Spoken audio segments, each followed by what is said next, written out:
Assalamualaikum warahmatullahi wabarakatuh, Sobat Literasi. Ketemu lagi dengan saya Faradila Bahmid di podcast Literasi Sulawesi Utara. Jangan lupa like, subscribe, dan komen di podcast Literasi Sulawesi Utara. Hari ini kita kedatangan tamu spesial banget, Cil. Karena jauh-jauh banget dari Australia nih, Cil. Beliau ada seorang PhD candidate dari the University of Queensland, Australia, dan juga sebagai founder wadah baca Masyarakat Sanggar Caraka di Tuban, Jawa Timur. Beliau ini akrab disapa dengan nama penanya Mbak Hidai Nur. Hai Mbak, apa kabar? Halo, baik. Baik, kabarnya hari ini cerah ceria dengan warna birunya ya kan? Gimana hari pertama di ini hari keberapa sih? Hari kedua. Hari kedua di mana, Dok? Berarti udah jalan-jalan dong ya? Udah jalan-jalan dong. Kemana aja Ke tuh? Bunaken. Oh, Bunaken ya. Oke, Kak Hidai, akrabnya disapanya Mbak Ida kan Ida, ya? iya, Oke, Hidai. Mbak Ida. Terima kasih ya sudah hadir di podcast Sama-sama. Literasi Sulut. Senang sekali bisa kesini. Thank you so much. Aku yang terima kasih banget.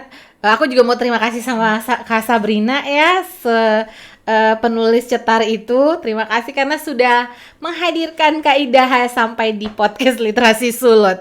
Judul kita hari ini adalah Asal Usul Sufi Nusantara. Aku sedikit membaca CV-mu dan aku cukup terkagum Kak Ida karena Mbak Ida, karena kamu itu mengambil sesuatu jurusan yang yang jarang gitu, menjadi ketertarikan khususnya di kaum perempuan gitu. Kamu mengambil jurusanmu itu tentang historical and philosophy inquiry gitu ya. Tapi aku belum mau tanya dulu ke situ, tapi aku pengen Mbak Ida cerita sedikit dulu tentang Sanggar Wadah Baca Masyarakat Sanggar Caraka. Apa yang membuat kamu tertarik membuka sanggar ini? Oke, jadi saya tertarik untuk membaca dari kecil dan itu karena kalau saya bisa bilang karena bapak saya yang sering mendongeng tentang dongeng-dongeng Nusantara begitu, Ande-ande lumut, kemudian banyak ya tentang Panji, tentang ya banyak hal gitu.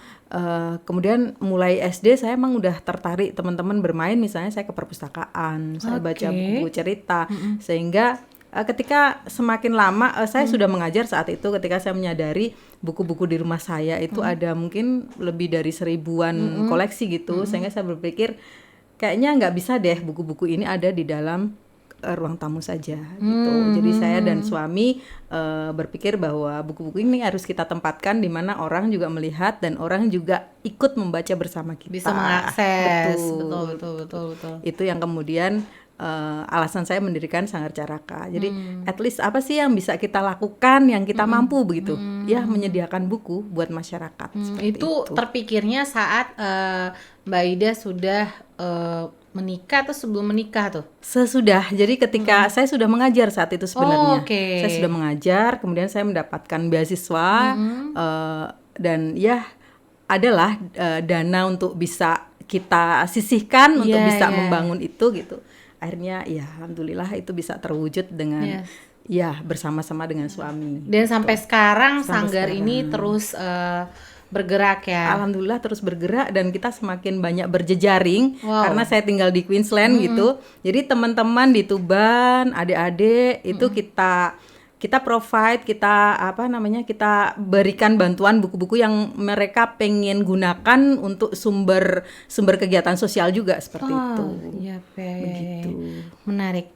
Dan itu tentunya menjadi sesuatu yang sangat penting ya, karena kan bahan bacaan bermutu itu tidak murah ya, sahabat-sahabat sobat literasi. Jadi itu yang dilakukan adalah sesuatu yang sangat penting. Kemudian Mbak Ida bicara soal taman bacamu atau wadah bacamu, itu pasti tidak akan habisnya bagaimana dia berdampak kepada lingkunganmu. Dan akhirnya kamu mengambil jurusan di S3mu saat ini, kamu juga sebagai kandidat PhD gitu ya, mengambil yang tadi aku sampaikan bahwa historical and philosophy inquiry. apa yang terbesit di benakmu gitu. Iya, oke. Jadi saya juga punya banyak ketertarikan sebenarnya gitu ya, membahas sastra, membahas isu-isu gender, isu-isu sosial. Yes. Tapi kemudian pada akhirnya saya memilih saya mau fokus untuk mengkaji ini gitu karena saya merasa ada identitas bangsa dalam naskah-naskah kuno itu yang belum banyak tersentuh, dan mungkin beberapa atau sebagian besar orang Indonesia tidak tahu bahwa para wali songo di sini yang menjadi objek kajian saya adalah naskah-naskah yang diasosiasikan dengan wali songo. Belum banyak orang yang tahu gitu. Orang mungkin dengar tentang bagaimana kisah dakwahnya Wali Songo, tetapi apa yang sebenarnya mereka ajarkan gitu. Ini yang saya ingin uncover gitu. Ini yang saya ingin pelajari untuk kemudian saya sampaikan bahwa ini loh kajian-kajian wali, bagaimana sufi teologi pada awal-awal pembangunan atau pembentukan masyarakat muslim, itu identitas kita yang sesungguhnya gitu. Iya. Seperti itu. Iya, karena kan kita biasanya dengernya ya tentang cerita rakyat tentang Wali Songo gitu, bagaimana karomah beliau dalam berdakwah gitu. Tetapi yang diajarkan sebenarnya apa gitu? Iya, benar, saya sepakat. Apa sih yang diajarkan sehingga karomahnya itu bisa nyampe dan terus terasa kepada sampai sekarang gitu ya. Bahkan mungkin sama yang meneliti ya gitu. Oke. Mbak Ida, berarti di dalam kajian Mbak Ida tuh kemudian ada dong kapan perkiraan awal masuk ajaran sufi ke Nusantara dan melalui jalur apa aja sih Mbak? Oke, jadi kita selama ini belajar sejarah di sekolah tentang bagaimana Islam masuk ke Nusantara. Ada beberapa teori jalur, misalnya ada jalur Arab, ada jalur India, Gujarat, ada jalur Persia, kemudian ada jalur yang terbaru misalnya ada jalur China, ada jalur Vietnam juga bahkan gitu. Tetapi orang jarang memberikan input tentang bagaimana corak dari Islam yang berkembang pada saat itu gitu. Saya mendapatkan beberapa informasi bahwa sejarah Islam di Nusantara itu tidak bisa dilepaskan dari sejarah Islam secara universal. Bagaimana Sufi berkembang pada saat itu, dan kemudian ketika Daulah Abbasiyah pada abad 13 itu diserang oleh Mongol, dan kemudian gerakan Sufi di Abbasid di Baghdad itu karena jatuhnya Abbasiyah itu kemudian mereka menyebar ke berbagai daerah dan salah satunya ke Nusantara. Nah, ajaran para sufi inilah yang kemudian diadaptasi oleh para wali di sini untuk mengajarkan ajaran sufi tersebut gitu. Jadi sebenarnya sangat-sangat dan apa yang diajarkan oleh para sufi itu pada dasarnya referencing juga sama ulama-ulama Islam di pusat peradaban Islam dunia, seperti itu. Seperti itu. Nah, kalau bicara soal sufi, bicara soal bagaimana ajarannya gitu ya, karomah dan segala macam yang tadi Mbak Ida menyampaikan, artinya ada hal-hal yang kemudian kadang-kadang dianggap itu sebagai sesuatu yang mistis atau mistik, maybe atau mitis. Itu boleh nggak Mbak Ida jelasin ke Sobat Literasi nih? Kan ada mitis dan mistik, itu seperti apa? Jadi saya melihat orang sering salah sebut atau mungkin salah konsep tentang kata mistik dan mitis begitu. Mitis artinya myth atau mitologi. Atau legenda-legenda, hal-hal yang sifatnya goib atau atau susah dibuktikan seperti itu ya. Itu pada dasarnya adalah mitis gitu.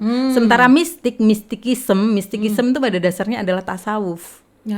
Jadi kita salah konsep atau kurang tepat penyebutan bahwa mistik itu hal-hal gaib gitu. Mistik itu dalam kamus bahasa maupun dalam wacana-wacana tasawuf yang saya lihat sejauh ini gitu, dari dulu sekalipun mistik adalah tasawuf gitu.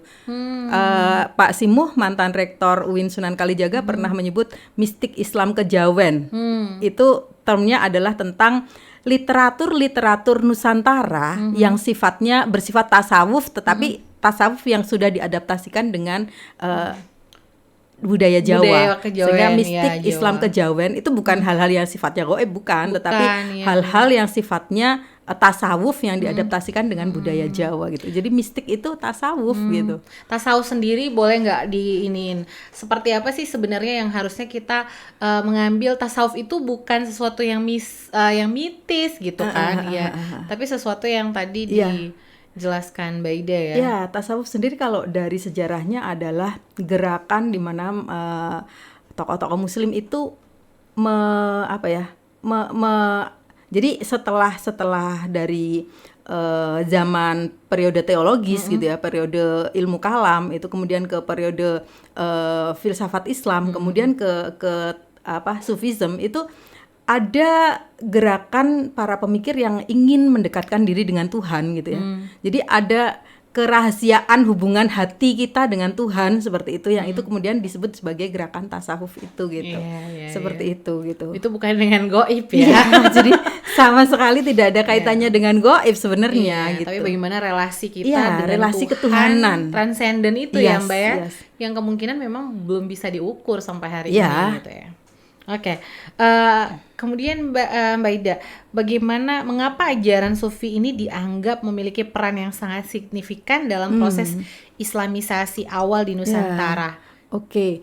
Jadi kalau saya lihat sejauh ini begini, beberapa teori mengatakan Islam datang ke Nusantara itu ada abad 8, kemudian ada yang menyebut abad 10 gitu. Beberapa punya evidence gitu bahwa misalnya teori Arab gitu, bahwa sejak abad 8 itu pedagang-pedagang Muslim sudah masuk ke Nusantara, kemudian berinteraksi gitu ya, melalui ada intermarriage, terus kemudian ada berbagai macam interaksi begitu. Kemudian juga ada teori Gujarat seperti itu.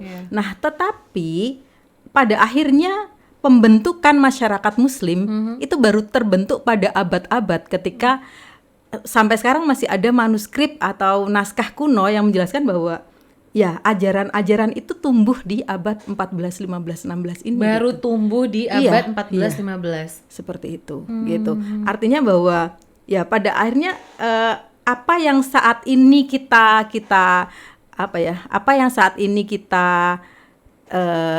lakukan gitu ya, atau kita jadikan pijakan, itu tidak terlepas dari ajaran-ajaran sufistik yang diajarkan pada pembentukan awal Muslim, masyarakat Muslim gitu. Semakin menarik, Kak Ida. Dila juga penasaran juga, adakah bukti arkeologis atau naskah kuno yang secara spesifik itu menunjukkan jejak Sufi atau tarekat di masa-masa awal Kesultanan Islam di Nusantara? Jadi apa yang saya kaji saat ini sebetulnya mungkin itu khususnya juga di Jawa kajiannya. Jadi kajian saya particularly memang di Jawa begitu. Jadi kajian saya the origins of Sufi theology, Javanese Sufi theology gitu ya. Asal usulnya teologi Sufi di Jawa gitu. Dan saya memang kajian saya berbasis pada referensi-referensi yang sifatnya naskah kuno seperti itu. Dan naskah kuno tersebut kurang lebih ada 3 gitu yang diasosiasikan dengan wali.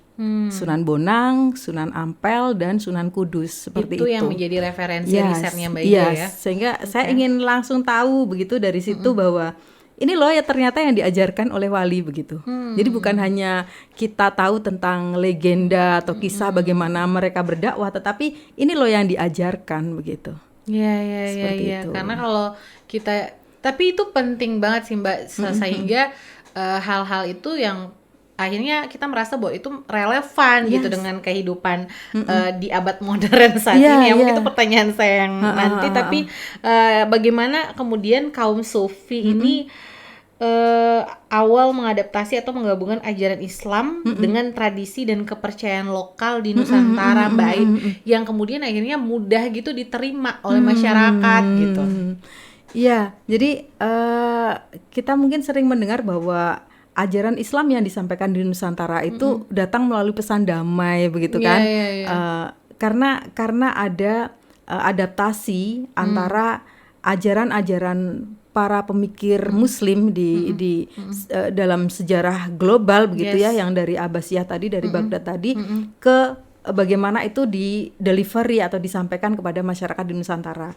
Misalnya dengan melalui bahasa lokal. Jadi kalau naskah yang saya teliti ini, naskah-naskah ini berbahasa Jawa. Jadi ajaran-ajaran sufistik dari Andalusia gitu, dari Baghdad, dari Imam Ghazali di situ disebutkan, itu diajarkan melalui bahasa Jawa.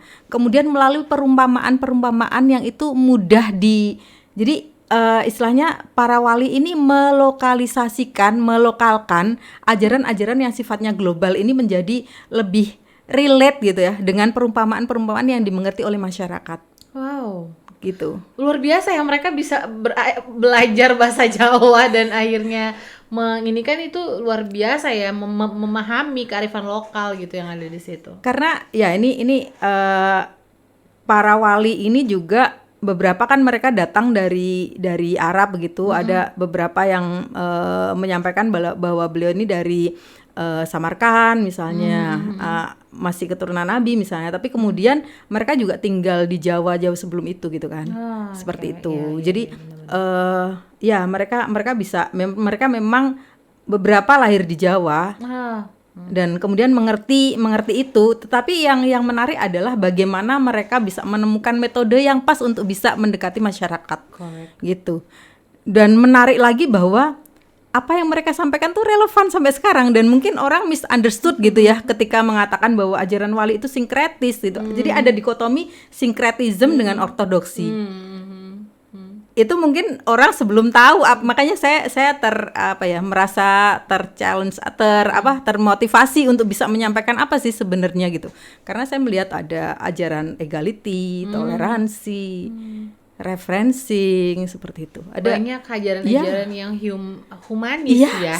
Sangat humanis gitu. Tetapi orang selama ini melihat sinkretis, ortodoks, seperti itu. Nah, ini yang kemudian gitu saya ingin sampaikan nih, apa sebenarnya gitu. Ternyata yang Mbak temukan dalam penelitianmu adalah justru tauhid gitu. Justru tauhid. Terus egality, bagaimana adabnya. Jadi di situ disebutkan juga bahwa guru itu ketika berdialog dengan siswa-siswanya itu tidak memanggil dengan wahai muridku, tetapi wahai mitraku atau wahai sahabatku. Masya Allah. Iya. Iya. Jadi itu yang akhirnya membuat dirimu menjadi penting nih untuk aku ini. Betul. Itu aku pengen dong kasih ada contohkan tadi, aku memanggilnya dengan bagi mitraku atau sahabatku. Ada nggak hal-hal yang lain yang contoh-contoh yang lain yang itu memantik orang lokal tuh atau masyarakat kita tuh jadi yang kayak ini harus terus diabadikan gitu, harus terus dipraktekkan. Ya, karena selama ini jadi itu era sebelum kolonial kan sebenarnya ya. Kemudian orang berpikir bahwa masa lalu itu penuh dengan sejarah feodalisme misalnya. Padahal sebelum itu ya egality itu sudah ada jauh sebelumnya. Sudah tertulis dalam naskah itu begitu. Kemudian ada toleransi juga, di mana ada pertanyaan seperti ini. Siapakah orang-orang yang benar dan orang-orang yang salah? Orang-orang yang benar adalah orang-orang yang kalau dalam bahasa kita orang yang open minded. Seperti itu. Sedangkan orang yang salah adalah orang yang merasa dirinya paling benar begitu. Nah, hal yang semacam itu tuh yang kita itu udah dijelasin jauh sebelum kita mengenal open minded hari ini ya. Iya. Jadi saya sendiri pun merinding ya, karena naskah itu masih utuh, masih bisa kita pelajari seperti itu gitu ya. Dan itu diajarkan jauh sebelum kolonialisme gitu. Seperti itu gitu. Itu yang orang banyak misunderstanding juga gitu dengan ajaran para wali. Iya, dianggap bahwa ya ajaran para wali itu adalah ajaran-ajaran lebih ke sinkretis, benar, ortodoks, iya, atau hal-hal yang tadi disebutkan mitis gitu, yang mereka salah artikan dengan mistik gitu tadi ya. Iya. Adakah Mbak, perbedaan atau yang paling persamaan yang mendasar antara sufisme yang datang di Nusantara dengan sufisme yang dari Timur Tengah? Oke. Jadi kalau ini saya batasinya ke apa yang saya kaji ya. Iya, tentu karena dong. ya karena ya saya nggak bisa menyampaikan apa yang belum saya pelajari begitu ya. Jadi benar. karena saya bertanggung jawab untuk itu. Iya, gitu. benar. Jejak digital soalnya. Jadi setidaknya saya ingin sharing aja Yes. tentang temuan sementara saya, Benar, karena saya juga masih candidate gitu Iya, ya. iya. Jadi apa yang saya temukan adalah misalnya jadi ajaran ini belum sampai School of Sufism yang konsep-konsep yang lebih detail, tetapi bagaimana ajaran tauhid itu disampaikan begitu ya, bahwa Allah itu esa gitu. Ini sering disalahpahami juga kan, bahwa wali itu mengajarkan kayak bagaimana ajaran Islam tuh dicampur aduk dengan ajaran Nusantara gitu. Tidak, bahwa ini tegas bahwa ini Allah itu satu gitu, Allah itu esa gitu. Kemudian dia ajaran dari manuskrip yang diasosiasikan kepada Sunan Bonang ini menyebutkan bahwa dari Ihya Ulumuddin misalnya seperti itu. Referencing itu digunakan seperti itu. Tapi dia disampaikan dalam bahasa Jawa, lokal Jawa. Kemudian juga ada analogi-analogi yang itu bisa lebih mudah untuk dimengerti oleh masyarakat Jawa sendiri. Jadi seperti itu. Jadi istilahnya kayak ajarannya itu sama dan disebutkan juga referensinya dari mana, tetapi metodenya metodenya itu yang bagaimana itu bisa diikuti oleh masyarakat Jawa. Metodenya Yes, itu yang betul. sebenarnya pada dasarnya Nusantara atau dari Timur Tengah Iya. itu pada dasarnya sama, Iya. hanya bagaimana metode yang diterapkan menyesuaikan dengan kearifan lokal yang ada. Betul. Oke. Dan referensinya disebutkan, itu penting sekali. Yes. Yes. Iya, itu paling penting. Iya. Oke, Mbak Ida, seni dan budaya apa aja sih yang menjadi media dakwah sufistik yang efektif di Nusantara, khusus di wilayah kajiannya Mbak Ida? Iya, jadi kita mengenal bahwa sering disebutkan bahwa misalnya Sunan Bonang, beliau kemudian terkenal dengan instrumen yang bernama bonang gitu, instrumen gamelan gitu ya. Kemudian beberapa wali-wali yang lain juga memiliki pendekatan yang sifatnya budaya seperti itu ya gitu. Wayang gitu. Bagaimana wayang itu yang cerita dari India misalnya Ramayana atau Mahabharata itu kemudian disisipi dengan tokoh-tokoh yang itu bisa membuat masyarakat untuk bisa engage dengan ajaran Islam sendiri seperti itu gitu. Kemudian lagu-lagu, lirik lagu seperti itu. Nah, itu menjadi beberapa media yang bisa membuat ajaran Islam tuh bisa lebih smooth untuk bisa masuk ke masyarakat seperti ke masyarakat. Itu penting banget karena kan masyarakat kita juga penting banget untuk diberikan. Karena sampai hari ini kalau bahasa aku pernah dapat teman gini ngomong, Dil, dari dulu kan sudah ada tuh ajaran-ajaran Islam udah jadi zaman dulu banget gitu ya. Tapi kok kenapa sampai sekarang orang masih percaya gitu sama pergi ke gua lah, ke ke air terjun atau ke batu dan segala macam, ke kuburan gitu, itulah pohon. Apakah zaman dulu itu juga diajarkan demikian gitu? Oke, kalau yang dari saya baca begitu ya, bahwa ya memang ajaran Islam yang diajarkan itu benar-benar tauhidnya sudah sangat ini sekali gitu, sudah sangat jelas begitu. Bahkan ada semacam limitasi bahwa ada tokoh-tokoh tertentu yang kamu tidak perlu ikuti gitu. Nah, itu sebenarnya ada kaitannya juga dengan sejarah Islam secara holistik gitu, bahwa pada saat itu ilmu kalam juga berkembang, kemudian ada aliran-aliran, banyak sekali aliran-aliran gitu. Ada misalnya Jabariyah, Qadariyah, kemudian Mu'tazilah, nah seperti itu, sehingga ada pembatasan-pembatasan bahwa ini ajaran tauhid yang aku ajarkan seperti itu gitu. Jadi pada dasarnya tauhid ini sudah jelas sih disampaikan, cuman smoothly masuknya dengan budaya-budaya di Jawa gitu. Ya, 3 kan Mbak Ida tuh meneliti ada 3 ya, 3 wali songo yang menjadi fokus dari Mbak Ida. Dari 3 wali songo ini mana yang menurut Mbak Ida itu paling paling dekat dan paling mudah diikuti. Iya, paling mudah diikuti oleh masyarakat gitu, Mbak. Atau beraliran apa saja juga itu tasawufnya. Oke. Jadi saya sementara ini kajian saya masih di pembacaan tentang naskahnya Sunan Bonang dan belum masuk ke yang lain. Masih sekarang ya. Sunan Bonang ya. Jadi insya Allah tahun depan spring gitu, itu saya juga akan kembali ke Leiden lagi untuk mengkaji naskah-naskah tersebut gitu. Nah, jadi emang unfortunately naskah-naskah ini justru tidak ada di Indonesia begitu. Wow. Malah tidak ada di Indonesia dan itu semuanya adanya di Leiden. Ada di Leiden. Nah, saya juga menulis juga gitu ya, istilahnya pembacaan saya terhadap interpretasi saya terhadap tulisan Srike tentang sejarahnya bagaimana naskah kitab Pangeran Bonang ini ada di Leiden. Itu saya cerpenkan juga. Jadi sebagai, maksudnya satu sisi saya punya kaki sebagai akademisi, satu sisi saya sebagai pengarang begitu ya. Ketika ada hal yang masih jadi hipotesis itu biasanya saya cerpenkan. Karena saya ingin mengajak orang untuk berpikir bersama begitu ya, meskipun saya belum bisa kasih closing statement gitu, seperti itu gitu. Saya belum punya temuan yang konkret tentang itu, maka saya akan ajak orang untuk berpikir bersama melalui cerpen seperti itu. Kalau yang saat ini diteliti adalah Sunan Bonang ya, Sunan Bonang yang lagi fokus. Nah, ajaran tasawufnya yang seperti apa yang kalau dari Sunan Bonang? Iya, jadi saya ada melihat satu hal, misalnya tentang equality, tentang bagaimana tadi interaksi antara guru dengan murid, bahwa murid itu sahabat bagi guru, seperti itu.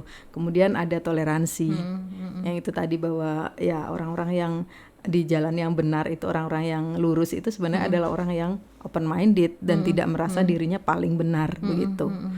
Kalau dalam bahasa saya sering ngobrol sama teman-teman misalnya, ketika ada orang yang berpikir dirinya paling benar, berarti itu yang salah. Iya. Gitu. Bisa. Seperti itu. Nah, karena ya jalan yang benar itu sebenarnya jalan yang open minded begitu, yang bisa berinteraksi dengan yang lain seperti yang fleksibel itu. Iya, karena kebenaran bisa datang dari mana saja seperti itu. Dan kita juga respect terhadap semua jalan-jalan kebenaran yang lain seperti itu, atau pemikiran kebenaran yang lain gitu. Seperti itu. Oke. Mbak Ida, itu baru satu tuh, belum lagi yang Mbak Ida sementara akan running ya untuk 2 sunan lagi ya. Ada sunan apa lagi Mbak selain Sunan Bonang? Sunan Kudus sama Sunan Ampel. Sunan Kudus dan Sunan Ampel. Iya. Oh iya, tempat saya dong di sana. Oh iya. Karena saya punya latar belakang juga dari Jawa Timur, Mbak. Cila. Sama berarti kita sama ya, kita salah satu circle nih. Circle. Nah, Mbak, apakah ada konsep sofistik tertentu seperti wahdatul wujud yang menjadi perdebatan atau mendapatkan tantangan khusus di konteks Nusantara, Mbak? Yang sejauh ini yang Mbak yang saya pahami yang saya pahami, yang saya baca dari situ, justru malah konsep sufistik yang umum gitu, belum yang sampai yang ke School of Sufism seperti itu gitu. Jadi pada abad-abad itu yang disampaikan itu masih konsep tauhid gitu loh. Seperti itu, masih konsep tauhid bahwa Tuhan tuh esa begitu, bahwa kamu bisa melihat karena Tuhan melihat gitu, seperti itu gitu. Seperti itu sih. Jadi belum sampai ke yang School of Sufism yang I see. Yang kemudian menjadi debatable seperti itu. Jadi gitu.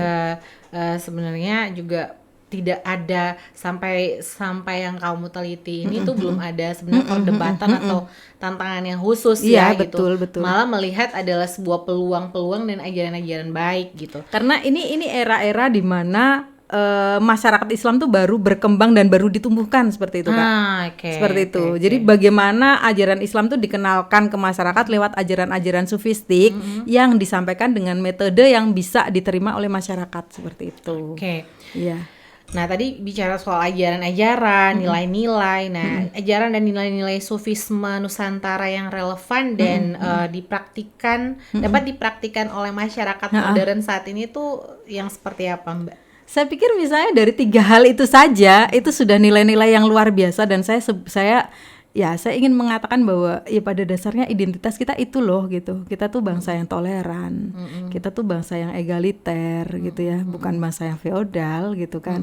Kemudian kita bangsa yang ya penuh dengan toleransi. Terus kita itu juga bangsa yang berbudaya literasi, itu kan. Karena ya mungkin belum banyak orang yang paham bahwa, yang tahu bahwa oh ternyata ada ya tinggalan-tinggalan para wali itu gitu, tinggalan-tinggalan tentang ajaran para wali itu yang ternyata itu disusun dalam sebuah naskah gitu, dan naskahnya masih ada seperti itu. Itu ya ketika saya pertama kali memegang naskah itu saja saya merinding gitu. Ini abad 15 begitu, dan saya masih bisa menyentuhnya begitu. Itu sungguh tinggalan yang luar biasa, dan kita bisa tahu apa yang mereka ajarkan dari naskah itu gitu. Seperti itu. Iya, aku juga ikut merinding. Dan itu kan maksudnya kita bukan bangsa yang tidak berbudaya literasi ya. Kita justru sangat berbudaya literasi, sangat literat gitu kan. Kita sudah diajarkan loh, maksudnya ya itu yang kemudian harusnya memotivasi kita gitu untuk berarti kita lengkap ya sebenarnya ya Mbak ya, karena kita punya budaya tutur dan kita punya budaya tulis, karena kita manuskrip kita banyak gitu yang sudah diajarkan betul. Ya jadi sebenarnya kita bukan kaum yang tidak literat ya, mohon maaf gitu Jela.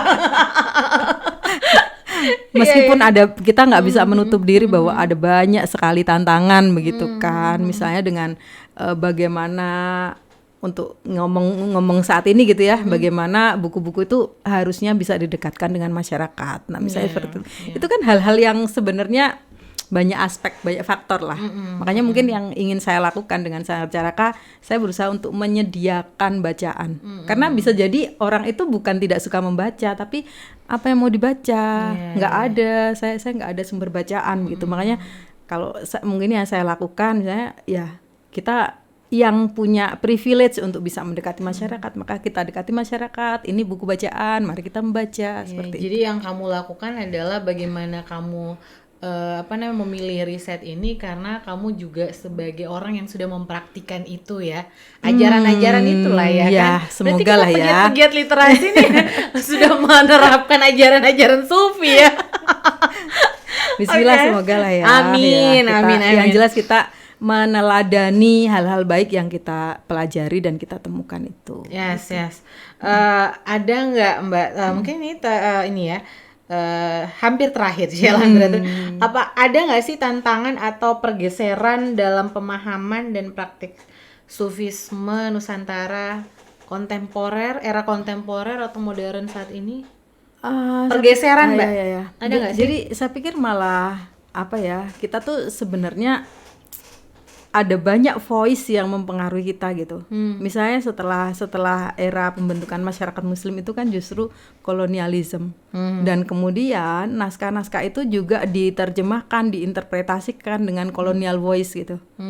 Makanya kalau sekarang dalam tradisi keilmuan Islam di Nusantara gitu ya, di tempat lain pun itu ada istilah dekolonialisasi seperti itu misalnya. Kita mencoba, tapi bagi saya bukan soal kita kita ini bukan semacam balas dendam kita terhadap suara-suara kolonial, bukan, tetapi bagaimana kita mengkaji itu dengan lebih dengan horizon yang luas gitu, bahwa ya ada banyak sumber ternyata yang jangan-jangan kita selama ini tuh belum tahu semuanya, makanya kita masih cepat gitu ya. Jadi kita coba pelajari semuanya, dan ternyata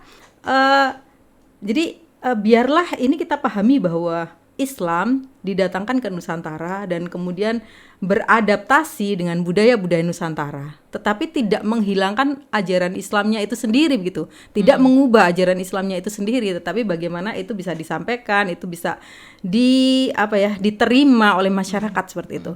Nah, kemudian pergeseran ini menjadi muncul karena ada banyak suara-suara setelahnya gitu loh. Seperti itu kan, sehingga tidak dilihat bahwa ini adalah interaksi antara Islam dengan budaya, tetapi dilihat seolah-olah ini sinkretis, ini ya dikotomi semacam itu muncul gitu, dan banyak sekali yang menciptakan. Makanya kita ingin melihat lebih jernih lagi gitu ya, lebih kita coba dekati lagi bahwa ya ini ajaran Islam dan ini budaya Nusantara, dan mereka berinteraksi seperti itu. Iya. Ya, aku mengerti perasaanmu, Mbak. Bagaimana akhirnya kamu memutuskan untuk ambil di jalur ini aja, itu sudah jalur yang bukan biasa Wah, ya itu gitu. challenging sekali. Itu challenging banget. Bahkan kamu cerita tadi, kamu bahkan mengambil penelitianmu, manuskripnya tuh nggak ada di Indonesia Iya. gitu. Kamu harus ke Leiden dan itu sesuatu yang penuh dengan tantangan. Tapi aku doakan semoga semuanya Thank lancar ya you. Mbak, dan nanti akan kita bahas lagi. Tentu masih panjang sekali sebenarnya yang banyak pengen ditanyakan, tapi waktu Mbak Ida, kamu boleh nggak kasih advice ke Sobat Literasi untuk bagaimana menjadi perempuan yang berdaya dan juga suka membaca? Apa sih manfaat Oke. membaca? Coba. Iya. Manfaat membaca itu kayaknya nggak bisa sih dilepasin dengan aktivitas kita sehari-hari. Jadi Yes. membaca itu bukan lagi hobi, bukan lagi apa ya, tapi membaca itu aktivitas kita gitu loh. Iya, kebutuhan ya. Iya, jadi kayak misalnya ya saya suka misalnya pergi dari satu tempat ke tempat lain. Mana mungkin kita tidak membaca gitu kan. Iya, Seperti iya, itu iya, gitu. iya, iya. Kemudian Ini kalau nah, kita ngomong sama kandidat PhD gini nih. Iya.